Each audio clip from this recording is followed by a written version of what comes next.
दुनिया की अदालत में वकील काम आते हैं, पर ईश्वर की अदालत में सिर्फ कर्म गवाह बनते हैं। वहां न तो सिफारिश चलती है और ना ही पैसा।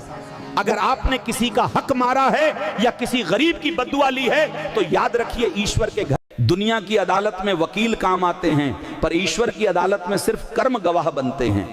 वहां न तो सिफारिश चलती है और ना ही पैसा। अगर आपने किसी का हक मारा है या किसी गरीब की बद्दुआ ली है तो याद रखिए ईश्वर के घर। दुनिया की अदालत में वकील काम आते हैं, पर ईश्वर की अदालत में सिर्फ कर्म गवाह बनते हैं।